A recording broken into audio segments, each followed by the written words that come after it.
Hello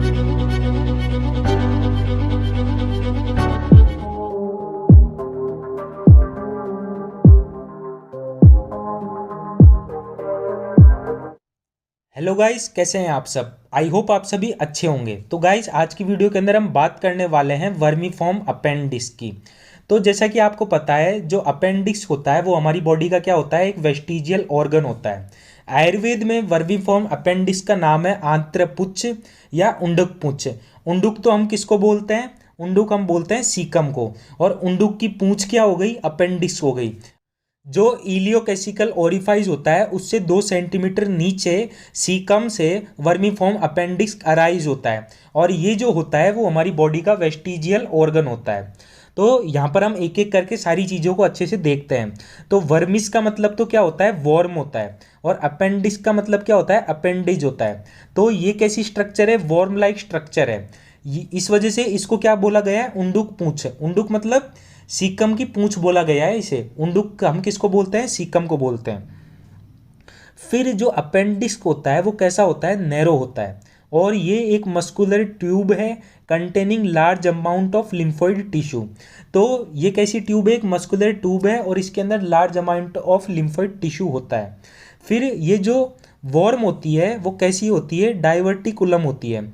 this worm is like diverticulum arising from the posterior middle wall of caecum. ये posterior middle wall होती है caecum की, वहाँ से ये अराइज होती है। फिर ये जो इलियोकेसिकल ओरिफाइस होता है, जो इलियोकेसिकल की जो ओपनिंग होती है, यहाँ पर आप देख लो डायग्राम के अंदर अच्छे से, जो इलियोसिकल की जो ओपनिंग है उसके जस्ट 2 सेंटीमीटर नीचे से अपेंडिक्स अराइज होता है। कहाँ से होता है, सीकम से अराइज होता है, ना कि इलियम से अराइज होता है। आपको ये डायग्राम अच्छे से एग्जाम में आपको बनाना है। सीकम आपको पता है ब्लाइंड सैक होता है। यहाँ पर देख लो मैंने इलियम बनाया हुआ है, यहाँ पर इलियोकेसिकल जंक्शन आ गया, यहीं पर ही इलियोकेसिकल ओरिफाइस होता है। इलियोकेसिकल ओरिफाइस से 2 सेंटीमीटर बिलो इलियोकेसिकल ओरिफाइस से वेस्टिजियल ऑर्गन होता है अपेंडिक्स। ये कैसा होता है, लिम्फोइड टिश्यू का एग्रीगेशन होता है ये। फिर ये तो बात कर ली हमने सीकम की और अपेंडिक्स के डायग्राम की। फिर उसके बाद में हम इसके डायमेंशन की बात करते हैं। जो इसकी लेंथ होती है वो वेरी करती है, 2 सेंटीमीटर भी हो सकती है और 20 सेंटीमीटर भी हो सकती है, और इसकी जो एवरेज लेंथ होती है वो 9 सेंटीमीटर होती है। फिर ये लॉन्गर होता है चिल्ड्रन के अंदर एज कंपेयर टू एडल्ट्स में। इसकी जो लेंथ होती है वो चिल्ड्रन के अंदर ज़्यादा होती है एज कंपेयर टू अडल्ट्स। फिर इसकी जो पोजीशन होती है, मैंने आपको बताया था, जो सीकम और जो अपेंडिक्स है, इन दोनों की जो पोजीशन होती है वो कहाँ पर होती है, राइट इलियक फोसा में होती है। फिर जो बेस होता है अपेंडिक्स का वो कैसा होता है, फिक्स्ड होता है। जो इसका बेस होता है ये ऊपर वाला अपेंडिक्स का, ये तो क्या कैसा होता है, फिक्स होता है। लेकिन इसकी जो टिप होती है वो किसी भी डायरेक्शन में पॉइंट कर सकती है, मीन्स जो टिप होती है इसकी वो मोबाइल होती है। इसी तरीके से जो इसके जो अपेंडिक्स है वो उसकी 5 पोजीशन बनती है।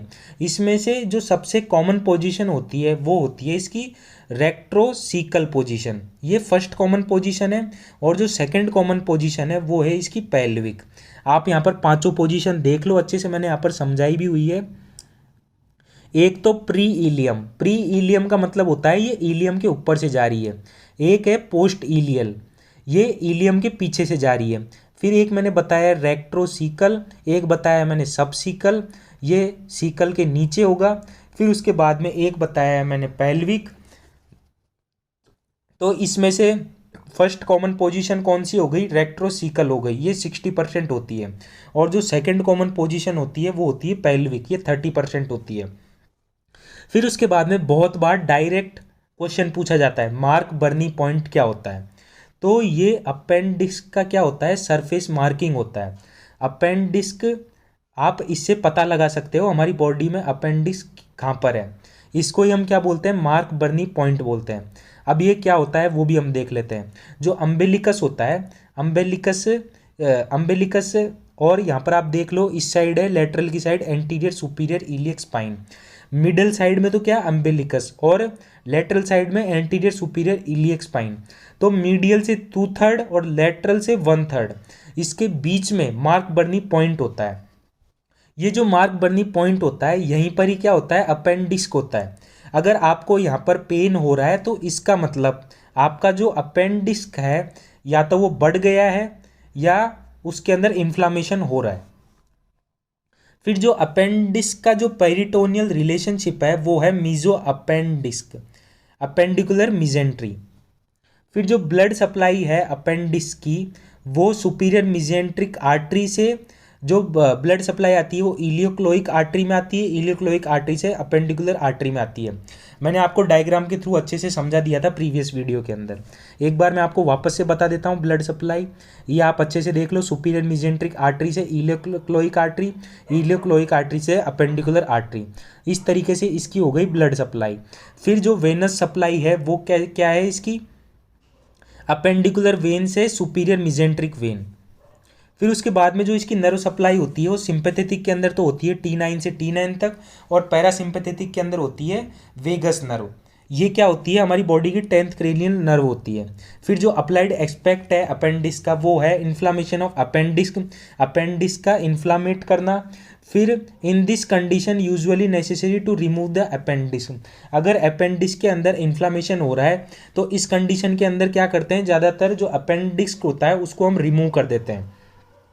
फिर उसके बाद में बात आती है अपेंडिक्टोमी की, तो इसका मतलब क्या होता है, सर्जिकल रिमूवल ऑफ अपेंडिक्स। इसके अंदर सर्जिकल रिमूवल किया जाता है अपेंडिक्स का। फिर उसके बाद में जो इसका डायग्नोसिस होता है, अगर आपको पेन हो रहा है मार्क बर्नी पॉइंट पर, ये मैक्सिमम ये यहाँ पर क्या होता है, अगर आपको मैक्सिमम पेन हो रहा है तो आपको क्या हो गया है, अपेंडिक्साइटिस हो गया है। इट मीन्स इन्फ्लामेशन हो रहा है आपको किसका, अपेंडिक्स का।